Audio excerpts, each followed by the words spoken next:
Hello दोस्तों, welcome to my YouTube channel. दोस्तों आज हम चैप्टर नंबर 6 देखेंगे और पॉलिटिकल साइंस वाले अगर आपने वीडियोस नहीं देखी हैं पुरानी तो जाके देख सकते हैं। अगर आपको रिवीजन करना है, आपने सारी चीज़ें पढ़ ली हैं तो आप प्ले लिस्ट एक मिलेगा पॉलिटिकल साइंस का, वहाँ से जाके आप अपने आप को आंक सकते हैं कि आपने किस हद तक अपनी प्रिपरेशन की है। ठीक है, तो चैप्टर नंबर 6 देखते हैं। प्रजातंत्र, लोकतंत्र, सर्वाधिकार, फांसीवाद। और इसमें क्या है, शासन के अनेक रूप होते हैं। जैसे कि यहाँ लिखा हुआ शासन, जैसे राजतंत्र जहाँ राजा का शासन होता है, और अधिनायक तंत्र जहाँ पे जो सबसे बड़ा इंसान होता है उसके डेथ के बाद से जो उस जैसे कि क्या होता है अपने अपने प्रधान में अपने देश पे समझाता हूँ। प्रधानमंत्री के बाद से कौन सा होम मिनिस्ट्री है, मतलब वो गृह मंत्री को माना जाता है। ठीक है, जो उस तो गृह मंत्री जैसे कि अगर जैसे कि पहले राजा थे, राजा के बाद से सेनापति होता था सबसे बड़ा। ठीक है, तो सेनापति क्या करता था, उस राजा की जगह ले लेता था, तब वो अधिनायक तंत्र, वो अभी नहीं चलता है, सबसे पुराना तंत्र है। ठीक है, उसके बाद लोकतंत्र, आदि लेकर समय के साथ साथ लोकतंत्र सर्वाधिक शासन बन गया है। अब लोकतंत्र का है, लोकतंत्र की मांग बहुत ज़्यादा है। जहाँ तक देखिए अमेरिका हुआ सबसे बड़ा, अगर देखें तो शक्तिशाली कंट्रीज़ ऑल ओवर वर्ल्ड में अमेरिका, वहाँ पे भी लोकतंत्र ही चलता है। इंडिया में अपना लोकतंत्र ही चलता है। ठीक है, तो ये लोकतंत्र का एग्जाम्पल है। ठीक है, राजतंत्र में ब्रिटेन आपका आ जाएगा, वहाँ पे राजाओं का शासन चलता है अभी भी। ठीक है, जिसे राजतंत्र कहा जाएगा। ठीक है, तो ये अर्थ परिभाषा थोड़ा सा पढ़ लीजिएगा और चलते हैं नेक्स्ट क्वेश्चन पे, देखते हैं कौन कौन क्वेश्चन जो पूछे गए हैं। तो देखते हैं यहाँ पे, किसके अनुसार प्रजातंत्र वह शासन है जिसमें प्रत्येक व्यक्ति का एक भाग होता है। किसके अनुसार प्रजातंत्र वह शासन है जिसमें प्रत्येक व्यक्ति का एक भाग होता है। तो सीले का ये कथन है, प्रजातंत्र वह शासन है जिसमें प्रत्येक व्यक्ति का एक भाग होता है। नेक्स्ट क्वेश्चन देते हैं, प्रजातंत्र का अर्थ जनता की, जनता के लिए और जनता द्वारा सरकार है। लेनिन। देखिए पॉलिटिकल साइंस में सबको प्रॉब्लम अभी क्या होती होगी कि आप चीज़ें भूल जाते होंगे जो पढ़ रहे हैं। बस इसका एक ही तरीका है, आप नहीं भूल रहे हैं, जितने बच्चे पढ़ रहे हैं ना उसमें से माइनर ही कुछ अपवाद होंगे जो नहीं भूलते होंगे, 1-2% लड़के। नहीं तो ऐसे लड़के होंगे ना जो 98% लड़के भूल जाते होंगे जो वीडियो देख रहे हैं। तो इसका वैसे एक ही रास्ता है, बार बार रिवीजन करो, बार बार देखो, बार बार सुनो, बार बार लिखो, बार बार पढ़ो, और कोई रास्ता नहीं बचता आपके पास। इसलिए बार बार वीडियो देखो, आप बार बार चीज़ें लिख सकते हो। प्रजातंत्र का अर्थ जनता के लिए, जनता और जनता द्वारा सरकार, मतलब प्रजातंत्र का अर्थ जनता के लिए और जनता द्वारा सरकार है। किसका कथन है, लेनिन का है। ठीक है, तो याद रखिएगा। नेक्स्ट क्वेश्चन देखते हैं। नेक्स्ट क्वेश्चन यहाँ पे, डेमोक्रेटिक थ्योरी किसकी कृति है। सर्टोरी की। सर्टोरी की है जो डेमोक्रेटिक थ्योरी किसकी है, सर्टोरी की। सर्टोरी की थ्योरी है किसकी, डेमोक्रेटिक थ्योरी। अब आपने याद रखा डेमोक्रेटिक थ्योरी किसकी कृति है, किसकी कृति है, सर्टोरी। आपने डेमोक्रेटिक थ्योरी सर्टोरी, डेमोक्रेटिक थ्योरी जैसे ऑप्शन मिलेगा ना तो दिमाग आपको वहाँ सोचने की जरूरत नहीं है, तुरंत आपका पेन यहाँ पे चला जाएगा, हाँ ये ऑप्शन सही है। क्योंकि आप बार बार जब देखते हो ना तो दिमाग में कुछ चीज़ें रह जाती हैं, पूरे 100% तो नहीं रहेंगी लेकिन रह जाती हैं। मतलब बहुविकल्पी टेस्ट लेने का मतलब ये हो जाता है ना कि आंसर आपके सामने है, बस आपके पास समझदारी होनी चाहिए कि ये मैंने कहीं पढ़ा है कि नहीं। अगर आपने 2-3 बार 5 बार भी पढ़ा है ना तो आप पक्का 101% गारंटी लिख लीजिए बढ़िया से। अगर आपने 5 बार भी पढ़ा है तो आप ऑप्शन करके टिक करके आ जाओगे, इसलिए पढ़ना इंपॉर्टेंट है। क्वेश्चंस देखते हैं 42 कि किसने कहा कि सभी राज्य के अंतर्गत हैं और राज्य के विरुद्ध और बाहर कुछ नहीं है।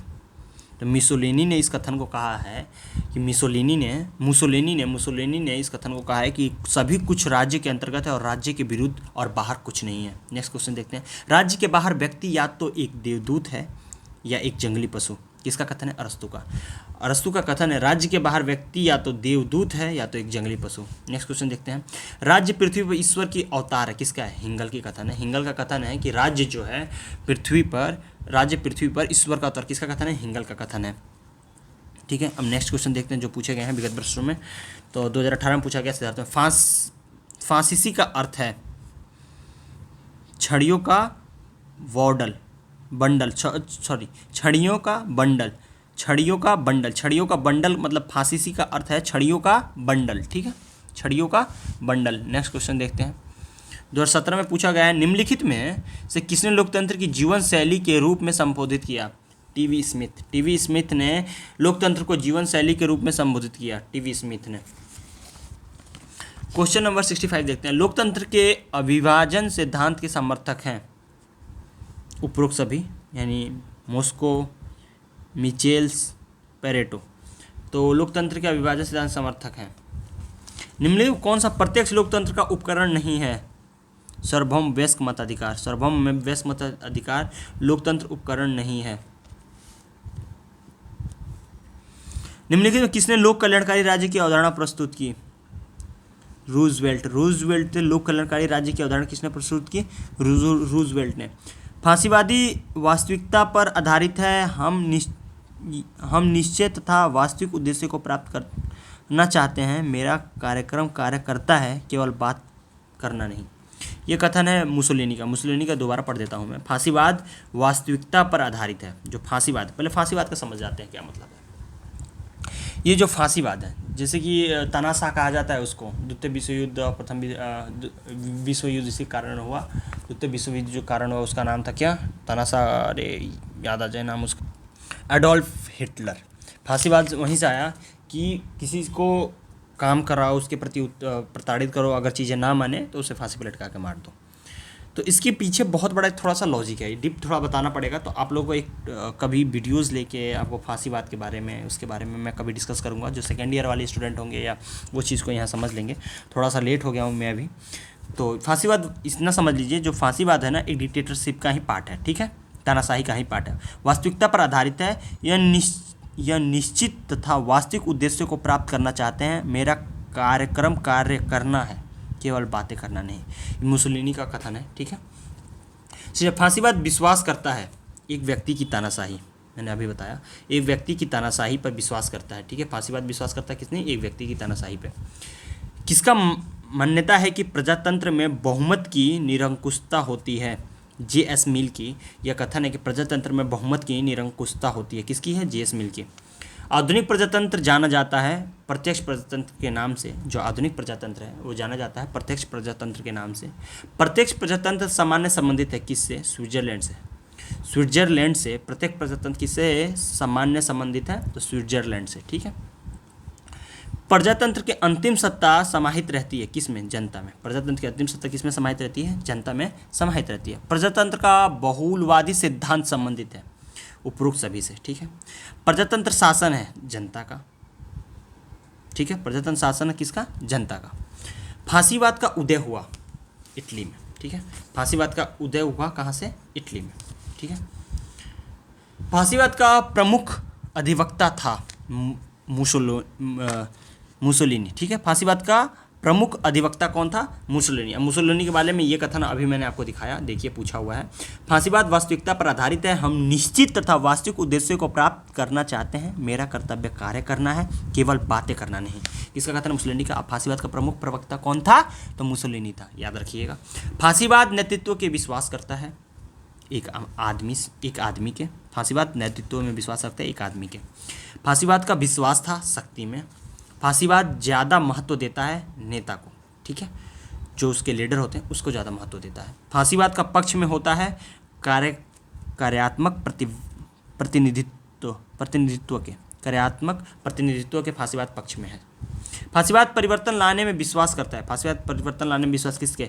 हिंसक तरीकों से, ठीक है। हिंसक तरीकों से जो फांसीवाद है वो परिवर्तन लाने में विश्वास करता है, और इनको लगता है और कोई रास्ता नहीं है। ऐसे सोचने वाले जो फांसीवाद परिवर्तन वाले सोच होते हैं, तो वो ऐसा लगता है कि हिंसक तरीके से ही किसी चीज़ में परिवर्तन लाया जा सकता है, समाज में हो गया चाहे जैसी भी स्थिति हुई। सर्वाधिकारवाद किस प्रकार का दलीय व्यवस्था का समर्थन करता है? एक दलीय व्यवस्था का, जो सर्वाधिकारवाद एक दलीय व्यवस्था का समर्थन करता है। प्रजातंत्र में अल्पसंख्यकों को प्रतिपादित पर किसने बल दिया है? तो जे.एस. मिल ने बल दिया है, ठीक है। दल विहीन लोकतंत्र की अवधारणा किसने प्रस्तुत की? तो जे.पी. नारायण ने दल विहीन की अवधारणा प्रस्तुत की, ठीक है। इटली को या तो अपना व्यापक विस्तार करना चाहिए अथवा उसे नष्ट हो जाना चाहिए। यह कथन किसका है? तो मुसोलिनी का यह कथन है कि इटली को जो अपना व्यापक विस्तार करना चाहिए या तो उसको नष्ट हो जाना चाहिए। किसका कथन? मुसोलिनी का कथन है, ठीक है। अब मुसोलिनी जो था वो कौन था? फांसीवाद का प्रमुख अधिवक्ता था। और इटली की बात क्यों आई? क्योंकि फांसीवाद का अधिवक्ता था, और जो फांसीवाद का उदय कहाँ से हुआ था? तो इटली से हुआ था। फांसीवाद विश्वास करता है कि राज्य दल में श्रेष्ठ है, राज्य दल से श्रेष्ठ है, यानी राज्य जो है, जो देश है, राज्य जो है दल से श्रेष्ठ है, ठीक है। नेक्स्ट क्वेश्चन देखते हैं, लास्ट वो पेज बचा हुआ है। लोकतंत्र में बहुत सी तानाशाही की अवधारणा किसकी अग्रसारित की? लोकतंत्र में बहुत सी तानाशाही की अवधारणा किसने अग्रसारित की? तो ये की थी टी टाकलिन ने। डी टॉकविले ने की थी ऐसा। फांसीवाद का अधिक महत्व प्रदान करता है राष्ट्र को जो है फांसीवाद का अधिक महत्व प्रदान करता है। किसने कहा है कि लोकतंत्र वह शासन है जिसमें प्रत्येक के पास एक अवसर होता है और उसे यह विदित होता है कि यह उसके पास है।